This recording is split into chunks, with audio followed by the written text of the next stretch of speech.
thank all of you for staying for this part of the conversation here today. I know that many of you have other things that you could be doing, but we think this is very important.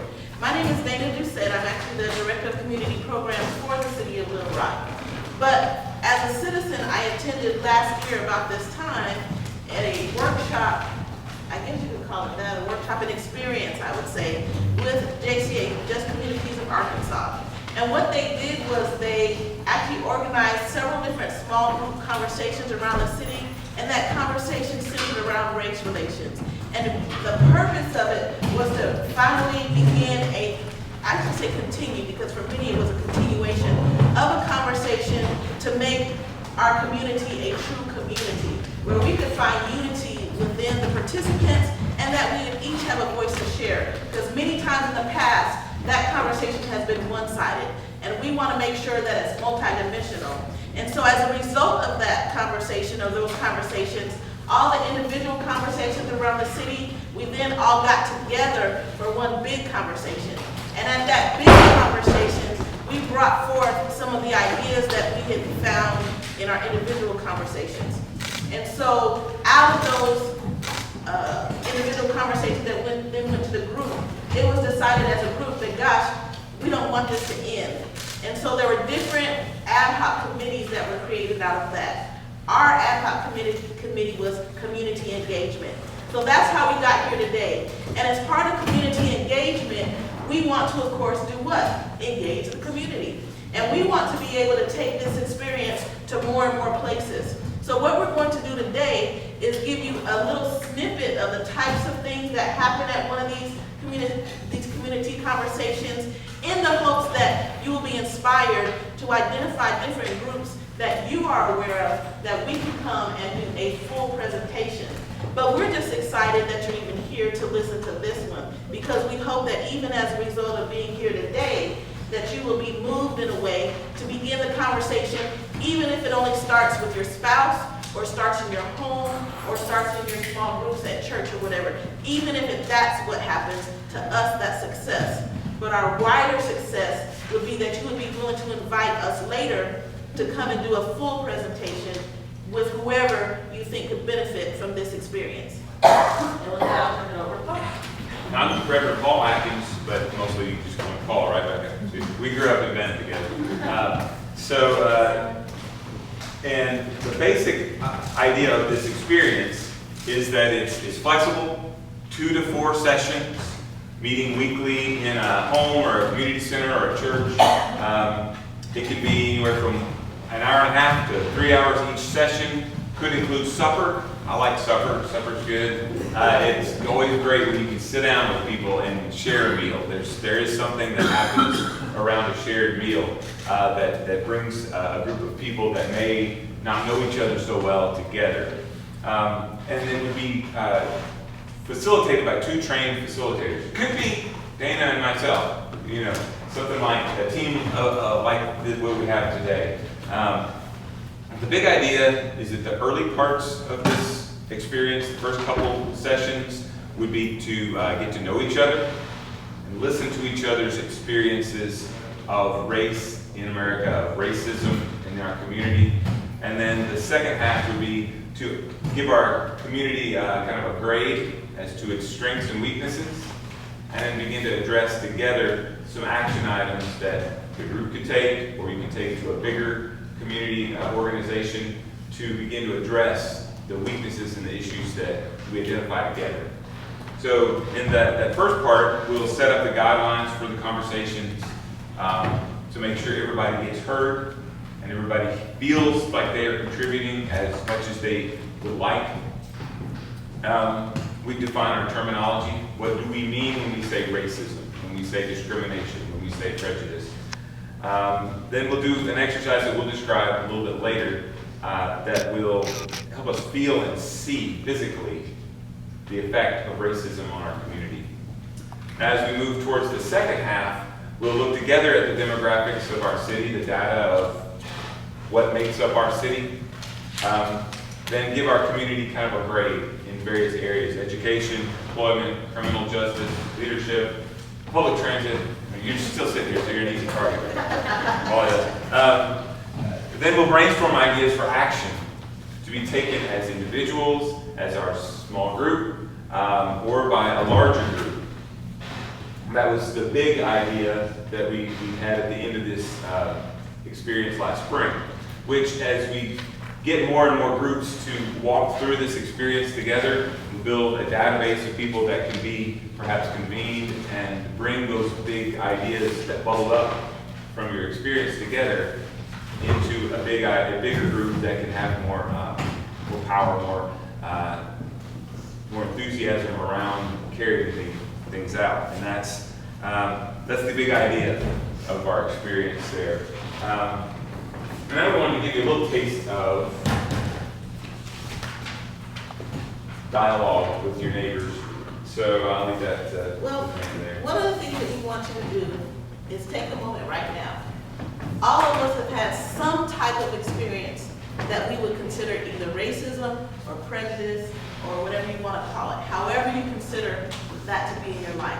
So take just a moment, if you will, and think of something that bubbles up where you know that it was racism or prejudice or something like that. Think of something personal in your life that, I'll give you a minute to do that. Just think of just one experience in your life where you felt that something was wrong. Whatever it is. Can it be a friend's experience? It could be a friend experience, yes. But just think of something where you were like, wow. Does everybody have something that everybody can think of something? What I want you to do now is turn to one person that you don't know and share that experience with each other. So we'll give you 3 minutes to do that. Find someone in the room that you don't know. Yeah.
I need for you to do now is turn around or get with another group of 2 people. So if you were with your 2 people, now find another group of 2, and we want you to do the same thing. The difference now, though, is I want you to add to it, if you're willing, what time period you're talking about that happened. Like, about how old were you when whatever happened? Were you a little kid when it happened and therefore it colored your life? Or were you older when it happened and it changed your mindset? Or just kind of give a little bit of context to the experience that you shared with those other people that are in your group. So whichever 2 people you are with, find another group. Oh, we're going from 2 to 4. Yes, we're going from 2 to 4. But I want you to add context to it this time. So as you share your stories, add context. I want you to hear 2 people. Just add context to it now. Add context to it now. How old were you when your experience happened? And what changes? You don't have to talk about the changes, but just how old you were. If you want to add changes, that's fine, but just kind of give context to the experience. Oh, right. Were you 10 when it happened and therefore you lived your life, or were you 50 and it just changed your mind? Yes. So, okay. I'll give you some time to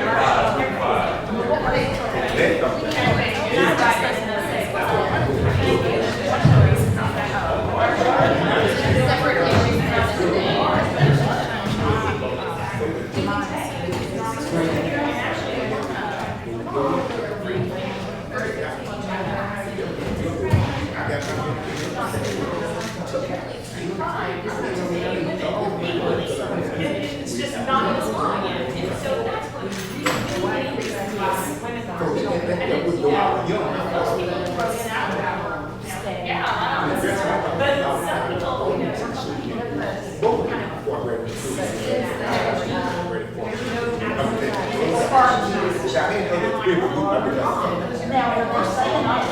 people, so you might not. So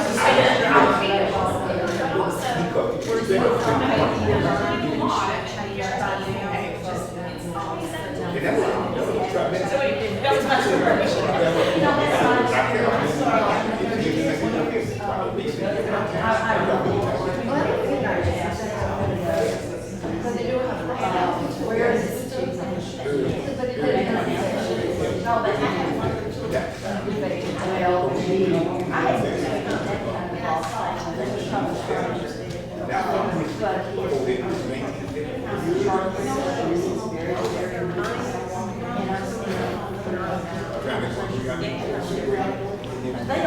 time to switch speakers if you haven't switched yet. And then we're still practicing.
Did you have good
Time to start switching speakers if you haven't yet. Time to switch speakers. She told you that, or someone, she told you. we can't go in there. Right now, when I shared, I think it was earlier, last week, I just got done with our psychology course. We're at the same event, and I just agreed to the entire club. Why is that? Yeah. She said I want to make how I move forward and whatnot, and I walk out into the stairwell, and find this space for a sign, and it's not a usual posting place for a sign like this. It doesn't have the trailer, I can just stand behind, what the sign said, but it's no apologies, no wrong, no guilt, the brief, so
mean, it just something came to you right away. And that right there shows you that these experiences that we have, they don't leave us.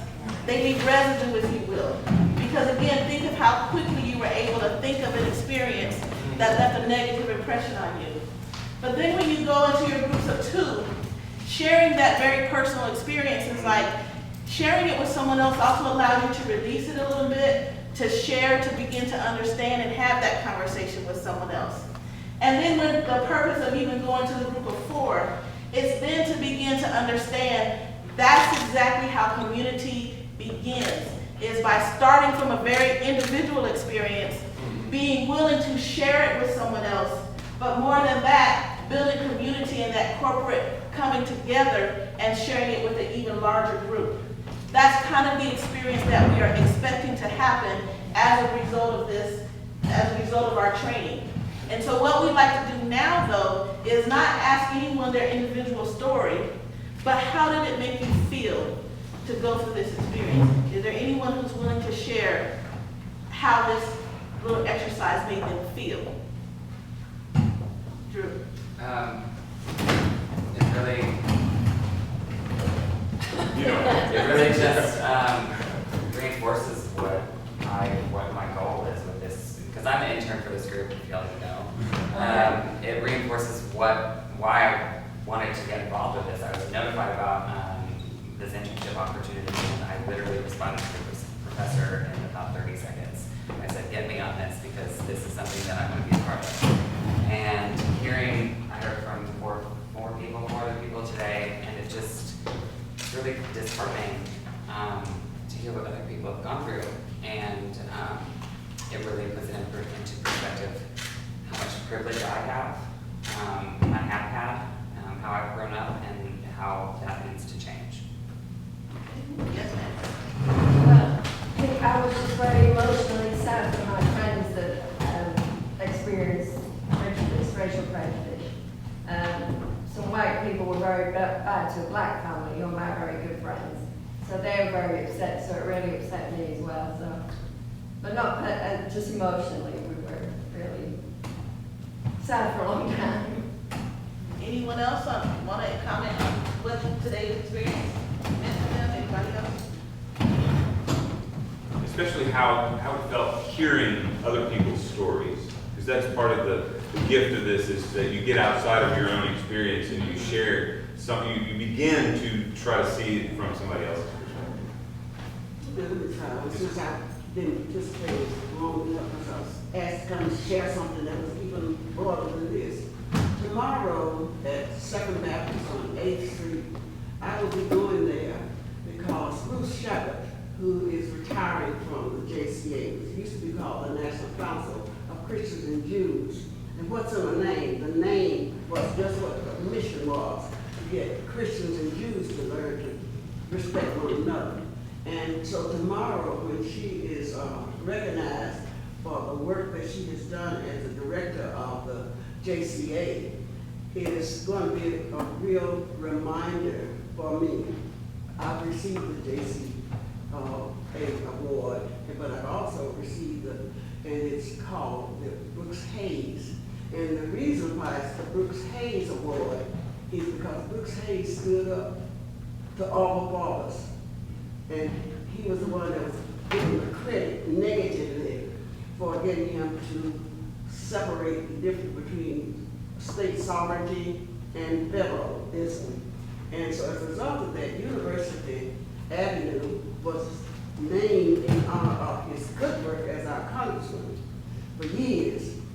And because of that one racial standing up position, the highway department, that's what public policy do, that street was changed to punish him for standing up for what he believed was justice, human dignity for all people. So whenever you ride down there, and whenever I ride down there, it just encouraged me to know some people paid a real price, but he got rewards because for now almost 20 years, his church recognizes and gives that award to people who have been working on. How many of y'all knew that it used to be called Brooks Hayes Avenue?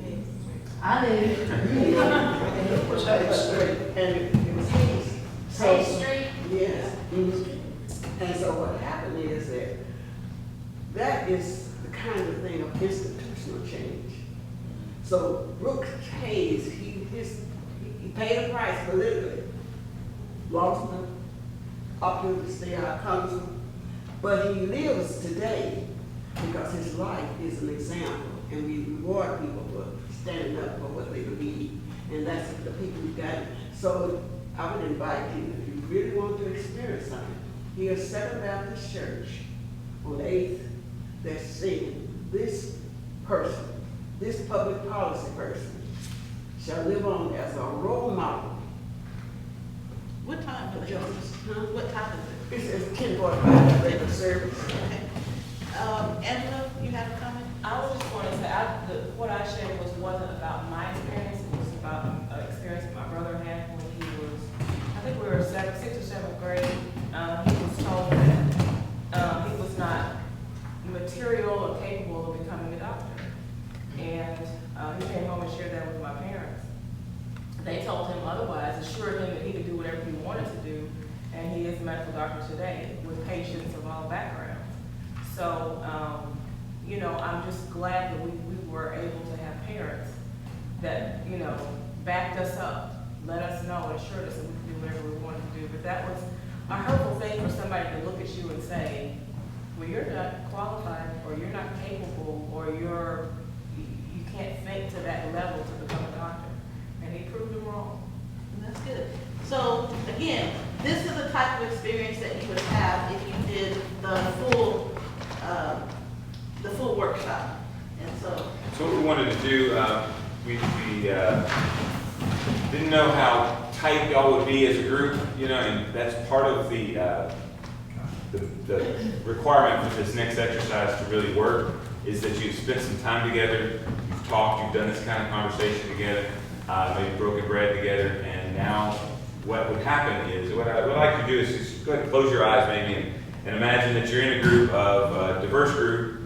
Imagine people that you know either care about or know at work. Learning to care. You're learning to care about, there you go. And just imagine you're in the middle of a room, there's plenty of space on either side, and you're lined up shoulder to shoulder facing the same direction.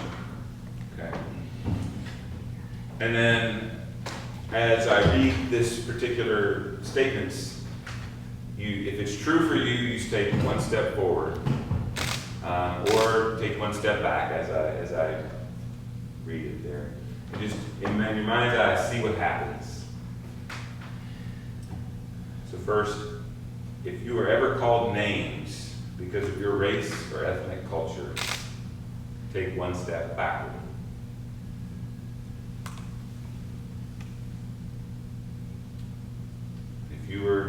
If you often see people of your race or ethnic group play heroes or heroines on TV or in movies, take one step forward. And already see in your mind's eye how perhaps the lines have shifted. All right, if U.S. laws prevented members of your race from voting, take one step back. Would you repeat that? If U.S. laws prevented members of your race from voting, take one step back. If most of your teachers were from the same racial or ethnic background as you, take one step forward. If you see people from your racial or ethnic group as CEOs in most Fortune 500 companies, take one step forward.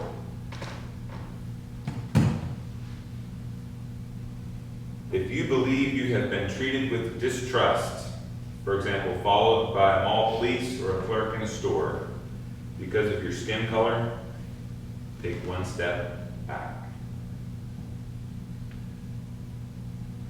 So before you open your eyes, just look around in your mind's eye at where you are, how many steps forward or backward you've taken compared to others that may have been shoulder to shoulder with you at the beginning of the exercise.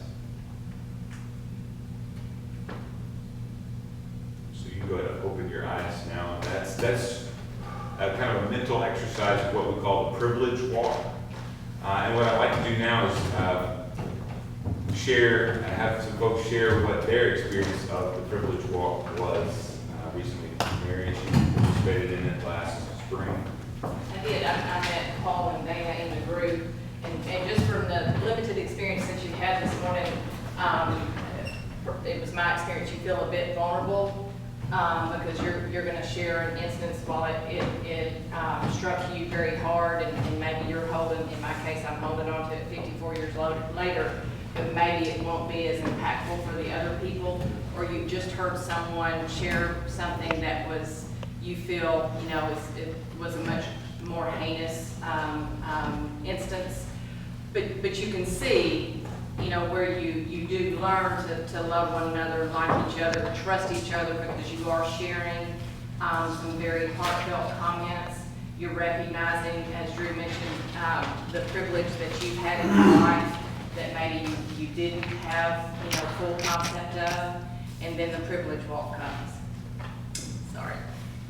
So we were all standing shoulder to shoulder to begin with, and the room was as solid as it was a moment ago. There were many times I didn't have an opportunity to step forward. My ancestors, my grandparents, I inherited no property. They didn't have a college education. My father taught his father how to sign his name. There were a few times I stepped forward, but many times I stood in place. But I felt the group, we had our eyes closed, but you could feel the group separating. And then there was this question. I can't see it. If a relative or ancestor has ever been lynched, please take one step back. And I heard two individuals that I had already spent several weeks with.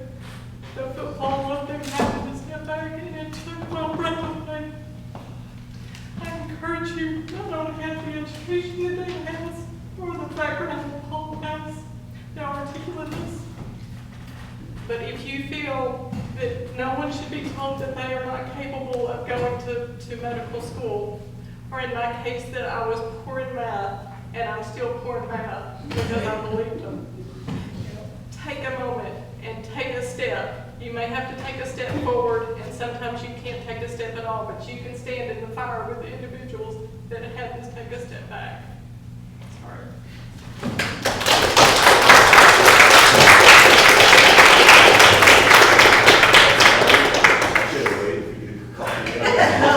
No, you're good, Joe. I wish I could promise you I could be as eloquent and as brief as Mary. Yeah. But I'll try to conform to the 5-minute deadline. Hope promises to stop me. Before today, how many of you, let's see the hands of those of you who knew what a privilege walk was before today. So we got 1, 2, 3, 4, 5, 6, 7, 8. Okay. How many of you have participated in a privilege walk? 1, 2, 3, 4, 5. Okay. How many of you feel that what you have accomplished in life is due to your individual effort and hard work? Let's see your hand. Don't be bashful. 1, 2, 3, 4, 5, 6, 7, 8, 9. Okay. Paul's already made this pretty plain, I think, but I'll re-emphasize it. I'll state it again for emphasis. The privilege walk is an exercise that is designed to show to what extent you have benefited from privileges, defined here as unearned assistance from others, birth family, educational opportunities, employment opportunities, community support, etc., that has contributed to one's success. Some of the questions that were asked in the 3 privilege walks that I've taken: were your parents college graduates? And you take the steps that Mary has talked about. If your parents were college graduates, step forward. Are you from a 2-parent or single-parent household? If yes, step forward. Were there books in your home? If yes, step forward. Do you have a family member who has been the victim of police brutality? If yes, step backwards. Can you recall ever missing a meal because there was no food in the home? If yes, step backwards. Well, you get the point. More often than not, the privilege walk has been used to identify, quote, white privilege, though not always. It is sometimes referred to simply as privilege, and other times as American privilege. The first time I referred to this concept with a white friend of mine, he told me that he took great offense at it because he had always believed that everything he achieved was due to his individual effort, that nobody had helped him with anything until after he experienced the privilege walk. And he realized that not everyone was born into a home with a college graduate, not everyone had a two-parent household, not everyone had books. So he was humble. At one of those sessions, I found myself at the very back of the line. But at another session, I found myself, because the questions were different, near the front of the line.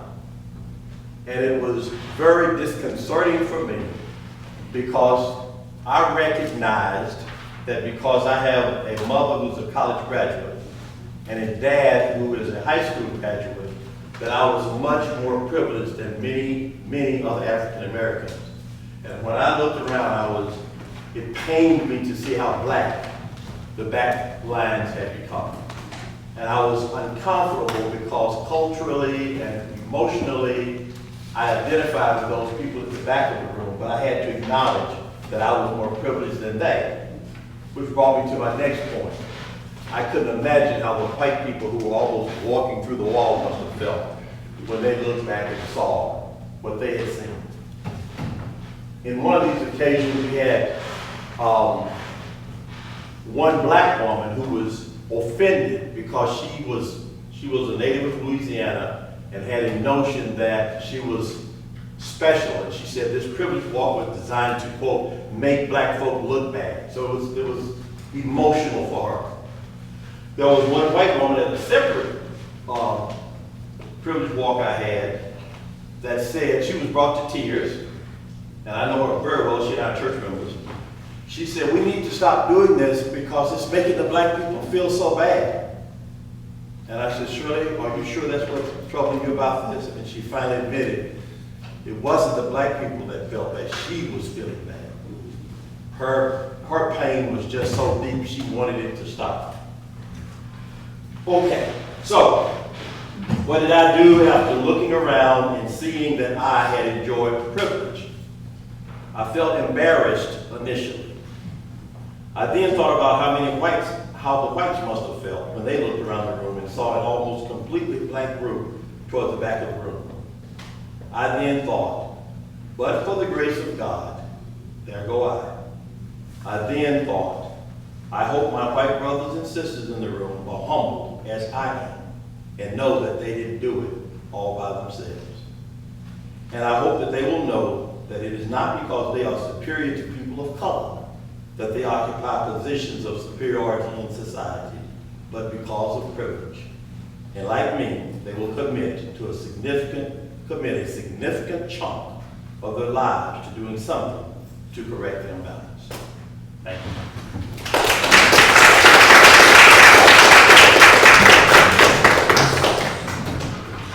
And so one of the things that we wanted to do, first of all, in this whole experience, is not an effort to put anybody down. That's not the purpose of this. The purpose of this is to bring all of us together because we belong together. And we belong in the city of Little Rock in a position, and we are in positions to further this conversation and to actually create change in this conversation. This is the best time to do it also because, as many of you know, Drew, would you mind getting with her real quick before she leaves so she can fill that out? This is the 60th anniversary, you call it anniversary, commemoration of the Central High fiasco, whatever you want to call it. And so, crisis. And so we want to be able to continue that conversation. We want to be able to say that, gosh, at the 70th, that we made real change, because we actually had the conversations that changed the face of Little Rock. Because right now, I've heard at the 40th and the 50th that nothing had changed. Well, as a member of this community, especially in my professional position as well as my personal position, I want to be about making a difference. And so what we'd like for you to do now is, all of you should have gotten, or will get, cards. And there's a few things that we'd like for you to put on that card. And as soon as we get them passed out, Well, as you pass them out, just kind of imagine what would happen if this happened in your neighborhood group, in your church group, in another civic group that you are part of. What would happen to the dynamics if you started bringing up this topic and talking about it in a way that was healthy and safe, but maybe not comfortable?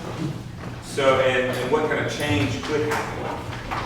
So then as we get these cards, what we would like for you to share is what are those groups that might be willing to walk through this? Even if, and I know maybe if you live in a neighborhood that's all one race or another, we can help pair you up together with another neighborhood group to create the diversity and the opportunity for dialogue across different barriers.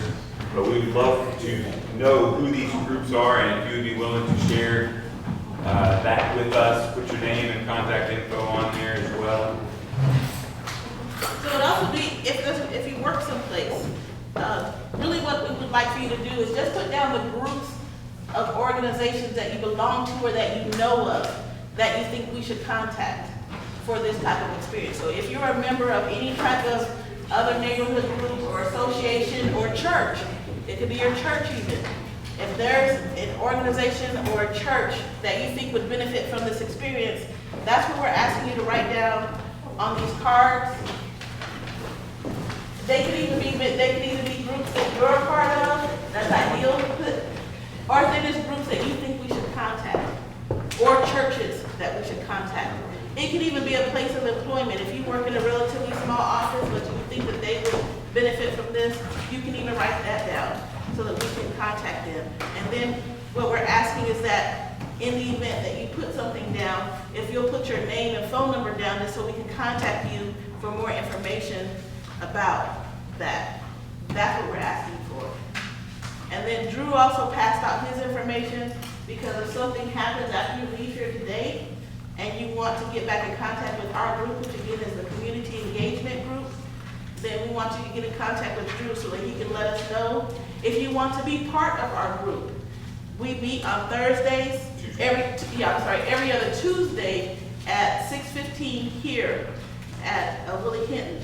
If you want to be a part of this group, if you want to be a part of this effort, feel free to come and join us, because this is the type of thing that we'll be doing, and we could use all the help we can get, so. Is that the first and third, or the second and fourth Tuesdays? It's basically every other, so It is. The next meeting will be on the 7th of March at 6:15. Send us a little Facebook invite, you know, something. Yeah, and if you'll put your names down, then we can do that. We'll only send you one initially, so in case you don't, we're not gonna bug you. So if you put your name on that card and turn it in, just so you can find out when the next meeting is, then Drew will contact you and let you know where that is. And then we'll stop unless you tell him, I want to continue being notified about the meetings in hopes that you could come to the next one. So for example, if you can't make the March 7th meeting, but you do still want to know, then you can let him know, no, please keep me on the list. Otherwise, we'll only contact you one time just to let you know, and then you'll have that information, because we don't want to bother you, but we do want to be inclusive, and we want to make sure that you know how to become part of this effort to make a difference in Little Rock. any questions? Or any comments? Does anyone have any comments about what's happened here today, or any additional? Yes, ma'am. We're getting ready for the 60th anniversary of 1957. I participated as a member of the commission established by the city for our 25th, 40th, and now the 50th, and now we're going to do the 60th. At the 50th I chaired a committee, organized a committee, and we planted a time capsule. And it's on books, CME Church. Okay. And it's to be open in 2057, 100 years. And you know, a century is 100 years. And what's in there, I have a copy of I have a listing of everything that's in that time capsule. And what I'm working on now for the 60th is to ask them to evaluate what we had when we buried the time capsule. Every 5 years, whether it was New York Times or whether it was Arkansas Democrat Gazette, whatever it is, how far have we moved from where we were in 1957? And that's what I'm going to send a reminder out to those that still exist or those who's gone as an individual. And so I just wanted to alert you that that's what's going to be going on. At the 60th, I'll be reminding folks, have you done your evaluation? And then the whole purpose was, hopefully in 2057, we won't be where we were. Sometimes I think we'll be farther back than we were in 57. But I just wanted to remind you that that is where we had a vision and a plan to have movement forward. And what I did then is the same thing I'm saying now.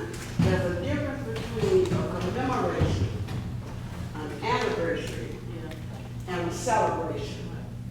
And you can decide, what are we doing? Is this going to be a 60th commemoration, anniversary, or celebration? Right. So That's why I changed from celebration to commemoration. But yes. Are there any other comments?